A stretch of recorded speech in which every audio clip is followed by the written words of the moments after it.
नमस्ते। एनसीईआरटी की तरफ से स्कूल की किताबों को लेकर एक बहुत बहुत बड़ा अपडेट आया है। और अगर घर में कोई स्टूडेंट है या कोई पेरेंट या टीचर इसे सुन रहे हैं तो ये खबर उनके लिए ही है। तो चलिए देखते हैं कि आखिर बदल क्या रहा है। तो सबसे बड़ा सवाल, क्या स्कूल की किताबें सच में बदलने वाली हैं? अगर दिमाग में यही सवाल घूम रहा है तो इसका जवाब बिल्कुल यही मिलेगा। अगले कुछ ही मिनटों में हम इसी पूरी बात को डीकोड करने वाले हैं। ओके, तो चलिए सीधा मुद्दे पर आते हैं। पहले तो ये समझना जरूरी है कि ये सिर्फ किताबें बदलने की बात नहीं है। बिल्कुल नहीं। ये असल में एक बहुत बड़ी नेशनल एजुकेशन स्ट्रैटेजी का हिस्सा है, जिसका मकसद क्या है? सीखने के तरीके को और बेहतर बनाना। तो सवाल उठता है कि आखिर ये सब शुरू कहाँ से हुआ? देखिए, ये पूरा प्रोसेस ना एक चेन की तरह है, सब कुछ एक दूसरे से जुड़ा हुआ है।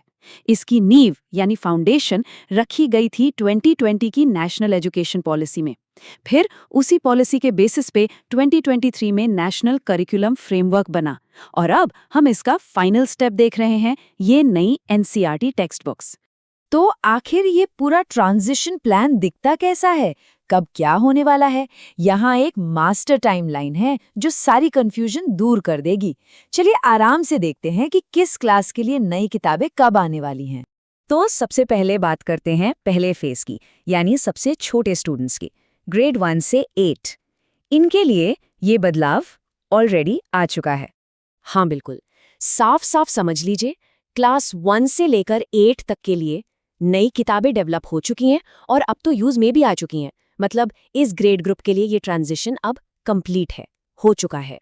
चलिए अब आगे बढ़ते हैं अगली बड़े माइलस्टोन पर, ग्रेड 9। यहाँ पर ध्यान देना बहुत जरूरी है, क्योंकि इनके लिए चीजें कब और कैसे बदल रही हैं ये समझना होगा। तो ग्रेड 9 के लिए नई किताबें आएंगी एकेडमिक सेशन 2026-27 से। ये अभी डेवलपमेंट में है। और हाँ, एक बहुत अच्छी खबर ये है कि तैयारी में मदद के लिए इनका जो ड्राफ्ट सिलेबस है वो एनसीईआरटी की वेबसाइट पर अभी से अवेलेबल है। मतलब पहले से ही एक आइडिया मिल जाएगा।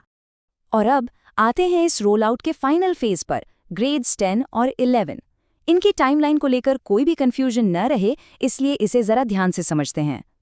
तो देखिए, जो अगला एकेडमिक सेशन आ रहा है यानी 2026-27, उसमें ग्रेड 10 और 11 के स्टूडेंट्स अपनी पुरानी यानी एग्जिस्टेंट टेक्स्ट बुक से ही पढ़ाई जारी रखेंगे। ठीक है, इनके लिए नई किताबें उसके अगले साल यानी 2027-28 के सेशन से आएंगी। तो यहाँ 1 साल का गैप है, इस बात को नोट कर लीजिए। अब इतना बड़ा बदलाव हो रहा है तो सवाल ये उठता है कि टीचर्स इसे आसानी से मैनेज कैसे करें ताकि स्टूडेंट्स को कोई दिक्कत ना हो। इसके लिए एनसीईआरटी की तरफ से एक खास सलाह, एक एडवाइजरी भी जारी की गई है। ये एनसीईआरटी की ऑफिशियल एडवाइजरी है।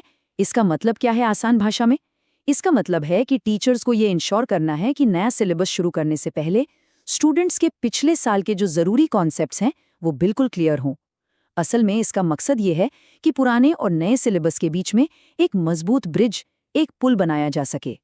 यानी कुल मिलाकर जो गोल है, जो लक्ष्य है, वो बस इतना सा है कि सभी लोग, स्टूडेंट्स, टीचर्स, पेरेंट्स, सबके सहयोग से ये बदलाव बिना किसी परेशानी के बिल्कुल स्मूथली लागू हो जाए। चलिए तो इस पूरी इन्फॉर्मेशन को एक बार फटाफट से रिकैप कर लेते हैं। इंपॉर्टेंट डेट्स ध्यान से सुनिए। ग्रेड्स 1 से 8 नई किताबें आ चुकी हैं, अवेलेबल हैं। ग्रेड 9 नई किताबें आएंगी 2026-27 सेशन से। और ग्रेड्स 10 और 11 के लिए नई किताबें लागू होंगी 27-28 से। सिंपल। तो आखिर में एक बड़ा सवाल तो बचता है। जैसा हमने शुरू में कहा, ये सिर्फ किताबों या सिलेबस का अपडेट नहीं है, ये एक नए नेशनल विजन, एक नई सोच का हिस्सा है।